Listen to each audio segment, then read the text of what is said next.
उत्तर भारत के बिजनगांव नामक एक छोटे से गांव में, जहां आज भी सूरज ढलते ही लोग दरवाजे बंद कर लेते हैं और चौपाल की कहानियां सच्चाई का रूप ले लेती हैं, इसी गांव में रहती थी कल्पना, एक 22 वर्षीय युवती जिसे सब प्यार से कप्पी बुलाते थे। कप्पी गांव की सबसे होशियार और तेज तर्रार लड़की मानी जाती थी। उसकी मां गंगोत्री देवी गांव की एक तंत्र साधिका थीं, जो वर्षों पहले लापता हो गई थीं। कुछ लोग कहते थे कि वो शमशान की ओर आखिरी बार गई थीं और फिर कभी नहीं लौटी।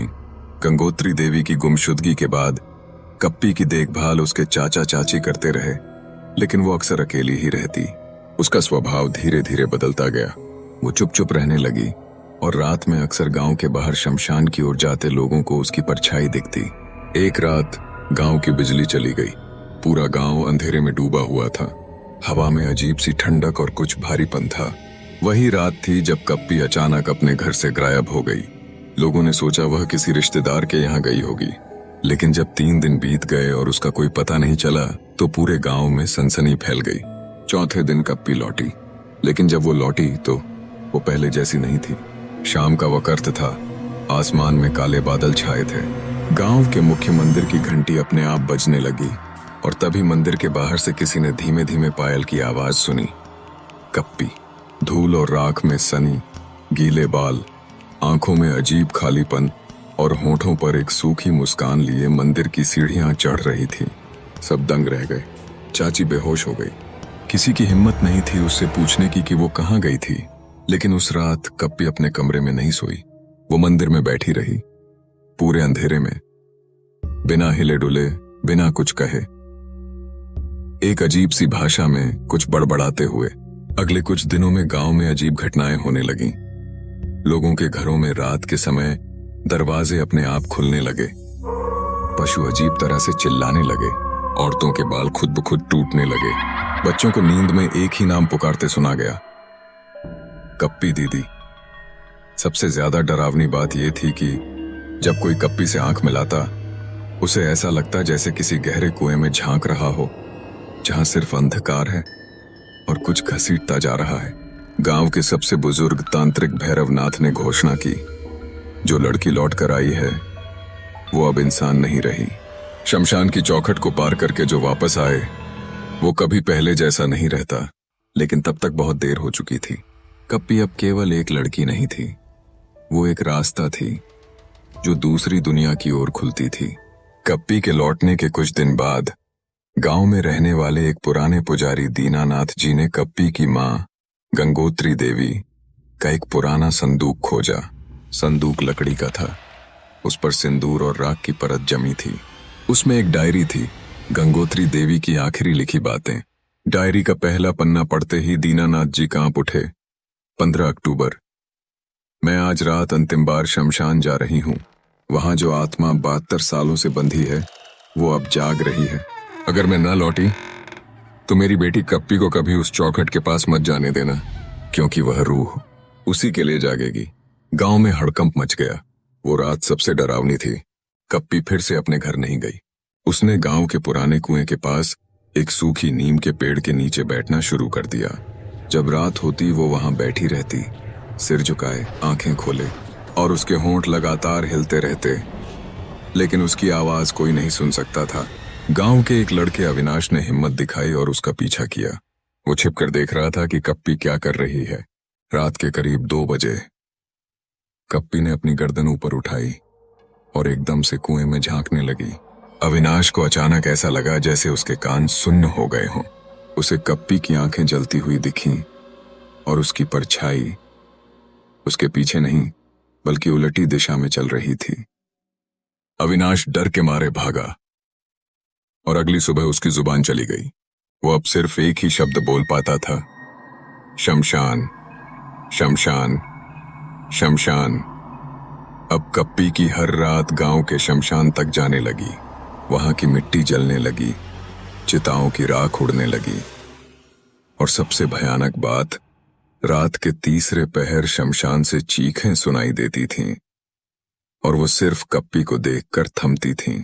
कुछ ग्रामीणों ने कोशिश की कि वे उसके रास्ते में आएं, लेकिन उनमें से 2 अगली सुबह मिले, बिना आंखों के। गांव वालों ने अब कप्पी को देखना भी बंद कर दिया। दीनानाथ जी ने डायरी पढ़ते हुए एक गहरा रहस्य पाया। एक आत्मा है, सुदामिनी, जो राजा वीरभद्र की रानी थी। जब राजा ने उसे जीते जी शमशान में तंत्र बलि के लिए चढ़ाया था, तब उसने शाप दिया, मेरी अग्नि को जिस भी कन्या का रक्त जागृत करेगा वो मेरी संतान बन जाएगी। और वह कन्या है कप्पी। गंगोत्री देवी जानती थीं कि कप्पी को बचाने का एक ही रास्ता था, वो खुद आत्म बलिदान दें और सुदामिनी की आत्मा को बांध कर रखें। लेकिन कुछ हुआ और गंगोत्री देवी गायब हो गई। अब सुदामिनी आजाद थी और कप्पी उसका माध्यम। कप्पी अब किसी को नहीं पहचानती थी। जब चाची ने उसे बुलाया, कप्पी बेटा, वो बोली, मेरा नाम कप्पी नहीं, सुदामिनी है। गांव के हर घर में हर रात अचानक खटखटाहट होने लगी। कोई नींद में बैठ जाता, कोई चीख कर उठता, और सबसे भयावह बात, मंदिर की मूर्ति हर रात शव में बदलने लगी। गांव अब धीरे धीरे मृतलोक का दरवाजा बनने लगा था। अब कप्पी पूरी तरह से बदल चुकी थी। उसकी आंखें अब हर वक्त जलती सी दिखती थीं, मानो अंगारों की चमक हो। उसके बाल हवा में उड़ते रहते थे, भले ही हवा चल भी न रही हो। उसके शब्द अब संस्कृत निष्ठ तांत्रिक भाषा में बदल गए थे। वो अकेले खड़ी होकर मंत्र बुदबुदाती, और जहां वह खड़ी होती जमीन पर राख जम जाती। गांव के बच्चे अब घर से बाहर नहीं निकलते थे। औरतें अपने बालों में नींबू और लोहा बांधने लगी थीं। मर्द मंदिर की चौखट पर रातें बिताते, डरते हुए कि कप्पी की परछाई उनके घरों तक न पहुंचे। गांव के सबसे पुराने तांत्रिक भैरवनाथ अब सामने आए। उन्होंने अपने आप को मंदिर में बंद कर लिया और 11 रातों की अग्नि साधना शुरू की। उनका उद्देश्य एक ही था, कप्पी के अंदर बस चुकी सुदामिनी की आत्मा को बाहर निकालना। उन्होंने कप्पी का बाल, राख और उसके लौटने की रात की मिट्टी लेकर प्रेत मंत्र यज्ञ शुरू किया। जैसे ही मंत्र पूरा हुआ, शमशान में एक झोर की आग लगी, बिना किसी चिता के। कप्पी उस आग के बीच अचानक प्रकट हुई, हवा में तैरती हुई। उसने भैरवनाथ को घूरा और कहा, तू नहीं जानता मैं कौन हूं, मैं सुदामिनी हूं और अब मेरा समय आया है। भैरवनाथ ने मंत्र दोहराया, लेकिन आग अब मंदिर तक पहुंचने लगी थी। दीनानाथ जी ने गंगोत्री की डायरी में एक और आखिरी पन्ना देखा, जिसे अब तक कोई पढ़ नहीं पाया था। अगर कभी सुदामिनी जागे तो उसे रोकने का एक ही उपाय है, उसकी पहली बलि को दोबारा चढ़ाना। लेकिन वो बलि अब मेरी बेटी है, कप्पी। इसका अर्थ था कप्पी को बलिदान देना होगा, नहीं तो सुदामिनी अब पूरे गांव को निगल जाएगी। पर सवाल था, क्या कोई माँ अपनी बेटी को फिर बलिदान करेगा? कप्पी अब खुलेआम मंदिर के सामने खड़ी होने लगी। उसने खुद को रानी सुदामिनी घोषित कर दिया और मंदिर की मूर्ति को हटाकर अपनी जगह एक राख की मूर्ति स्थापित की। गांव में अब रात को ही चहल पहल होने लगी, और वो चहल पहल इंसानों की नहीं, रूहों की थी। लोग कहते हैं कप्पी के आसपास अब 3 साए हर वक्त रहते थे। एक बुढ़िया जो हर समय बड़बड़ाती है, एक बच्चा जो सिर्फ रोता है, और एक आदमी जिसकी गर्दन उल्टी है। ये तीनों पहले गांव के लोग थे, जो अब कप्पी की सेना बन चुके थे। भैरवनाथ ने अब आखिरी निर्णय लिया, कप्पी को पकड़कर काल समाधि यज्ञ में चढ़ाना होगा। यह यज्ञ ऐसा था जिसमें शरीर नहीं, आत्मा को जलाया जाता था। गांव के कुछ बहादुर युवक तैयार किए गए। सबके गले में हनुमान चालीसा की ताबीज और हाथ में नींबू लौंग की तलवारें। रात को 3 बजे शमशान के पास कप्पी को घेरे में लिया गया। भैरवनाथ ने यज्ञ की शुरुआत की। मंत्र गूंजने लगे। कप्पी चीखी, तुम सब मेरे साथ जलोगे, मैं रुकने वाली नहीं। उसकी चीख से आसमान लाल हो गया, पेड़ों से पत्ते झड़ने लगे और जमीन पर खून की बूंदें गिरने लगीं। कप्पी हवा में उठी और उसकी देह से सुदामिनी की रूह अलग होने लगी। भैरवनाथ के यज्ञ ने सुदामिनी की आत्मा को कप्पी के शरीर से बाहर खींचना शुरू कर दिया था, लेकिन यह आसान नहीं था।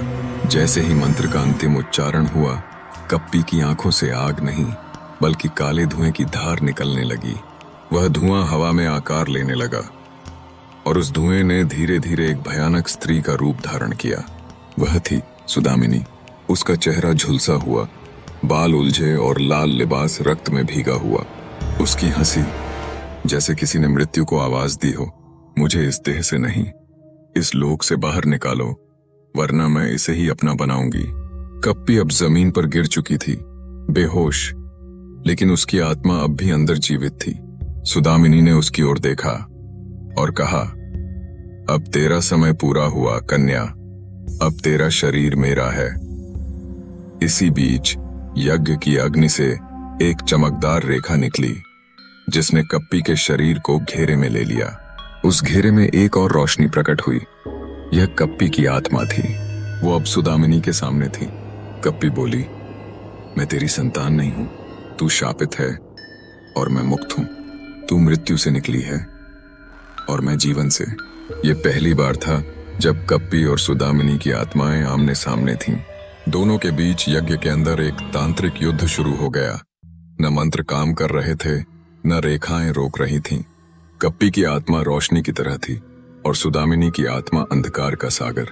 जिसे भी रोशनी छूती वो शांत हो जाता, जिसे अंधकार छूता वो राख बन जाता। लड़ाई के बीच कप्पी की आत्मा को एक स्मृति दिखाई दी, अपनी मां गंगोत्री देवी की आखिरी झलक। उस स्मृति में गंगोत्री देवी शमशान के पास बैठी थीं और रो रही थीं। मैंने तुझ पर वो मंत्र किए थे जो किसी भी इंसान पर नहीं किए जाते। तू मेरे गर्भ से नहीं, यज्ञ से जन्मी है। तू सुदामिनी को बांधने के लिए बनाई गई थी। कप्पी अब समझ चुकी थी, वो इंसान नहीं, एक रक्षा मंत्र है। वो एक ऐसी शक्ति थी जो सिर्फ सुदामिनी को नष्ट करने के लिए रची गई थी। इस सच्चाई ने कप्पी की आत्मा को और शक्तिशाली बना दिया। अब लड़ाई का अंतिम चरण शुरू हुआ। कप्पी ने अपनी हथेली से एक अग्नि चक्र निकाला और सुदामिनी की ओर फेंका। सुदामिनी ने अपने अंधकार से उसे निगलने की कोशिश की, लेकिन यह चक्र गंगोत्री देवी के बलिदान की ऊर्जा से भरा हुआ था। जैसे ही चक्र सुदामिनी को छूता है, वह चीख मारती है। पूरा शमशान थर्रा उठता है और दूर मंदिर की घंटियां अपने आप बजने लगती हैं।